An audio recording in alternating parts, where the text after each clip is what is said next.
warahmatullahi wabarakatuh. Selamat pagi anak-anak kelas 7. Bagaimana kabar kalian hari ini? Semoga selalu sehat dan dijauhkan dari segala macam penyakit, khususnya penyakit yang sedang mewabah saat ini, yang mengharuskan kita untuk melaksanakan kegiatan MPLS secara daring. Semoga untuk kedepannya kita dapat melaksanakan kegiatan belajar mengajar di sekolah dengan bertatap muka secara langsung. Sebelum saya lanjutkan, silahkan kalian persiapkan alat tulis kalian, kemudian tolong kalian perhatikan dengan baik apa yang akan saya sampaikan, kemudian dicatat.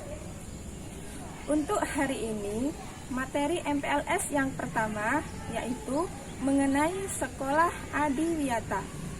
Sekolah Adiwiyata atau biasa juga disebut dengan istilah Green School, yaitu sekolah yang peduli terhadap lingkungan yang bersih, sehat, indah, dan juga sejuk. Dengan adanya program Adiwiyata ini, diharapkan seluruh warga sekolah dapat menyadari bahwa sekolah yang hijau adalah lingkungan yang sehat bagi tubuh kita. Mengapa bisa dikatakan demikian? Karena sekolah hijau adalah sekolah yang rindang, sekolah yang terdapat banyak sekali tumbuhan. Nah, tumbuhan itu sendiri dalam proses fotosintesisnya itu menyerap karbon dioksida dan menghasilkan oksigen. Hal ini bertentangan dengan proses respirasi manusia, yaitu manusia dalam proses respirasinya dengan menghirup oksigen, kemudian mengeluarkan karbon dioksida. Nah, oleh karena itu, apabila kita berada di lingkungan yang rindang, maka udara yang kita hirup akan menjadi lebih bersih dan lebih sejuk. Nah, sekarang bagaimana upaya-upaya kita untuk mewujudkan sekolah yang rindang dan juga bersih agar kegiatan belajar mengajar kita menjadi lebih nyaman? Upaya yang pertama yaitu dari hal yang paling sederhana, yaitu dari diri kita sendiri dengan membiasakan pola hidup bersih dan sehat. Salah satu contohnya yaitu membiasakan diri untuk selalu membuang sampah pada tempatnya. Nah, berbicara mengenai sampah, sampah ini terdiri dari berbagai macam jenis. Untuk kali ini saya menyebutkan 3 diantaranya. Yang pertama yaitu sampah organik, yang kedua sampah non-organik, dan yang ketiga sampah B3. Untuk yang pertama yaitu sampah organik, yaitu sampah yang mudah diuraikan oleh mikroorganisme. Contohnya yaitu sampah daun, sampah kayu, atau sampah dari sisa makanan, dan lain sebagainya. Untuk yang kedua yaitu sampah non-organik. Sampah non-organik ini kebalikan dari sampah organik, yaitu sampah yang tidak mudah diuraikan. Contohnya sampah botol air mineral, sampah kaleng, dan sampah kertas. Dan masih ada banyak lagi yang lainnya. Kemudian yang ketiga yaitu sampah B3. Sampah B3 ini yaitu sampah dari bahan berbahaya dan beracun. Contohnya apa saja? Ini ada contoh dari wadah bekas parfum spray atau wadah bekas obat nyamuk spray. Nah, itu harus dibuang di tong sampah B3. Karena kalau itu sampai terbakar, maka akan bisa meledak. Nah, kemudian ada juga sampah baterai bekas. Nah, ini juga sangat berbahaya. Apabila kalau ada anak kecil yang tidak sengaja mengambil dan tidak sengaja memakannya, itu akan beracun. Nah, oleh karena itu, untuk sekolah Adiwiyata ini diupayakan agar terdapat 3 tong sampah. Nah, 3 tong sampah ini silakan diamati gambar di samping. ada tong sampah yang berwarna hijau, ada berwarna kuning dan berwarna merah. Untuk yang berwarna hijau itu tempat sampah organik, yang berwarna kuning tempat sampah non-organik, dan yang berwarna merah tempat sampah B3. Nah, sebelum kita membuang sampah terlebih dahulu, kita harus mengetahui jenis sampah tersebut sehingga kita dapat membuang sesuai pada tempatnya.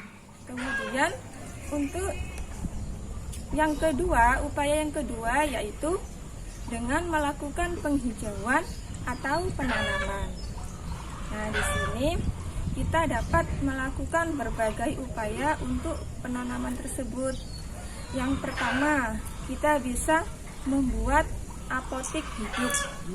Apotik hidup di sekolah. Nah, apotik hidup ini bisa bermacam-macam tanamannya yang berupa tanaman obat seperti tanaman jahe, tanaman kunyit, lengkuas, daun seledri, dan lain sebagainya. Kemudian yang kedua, kita bisa membuat taman sekolah.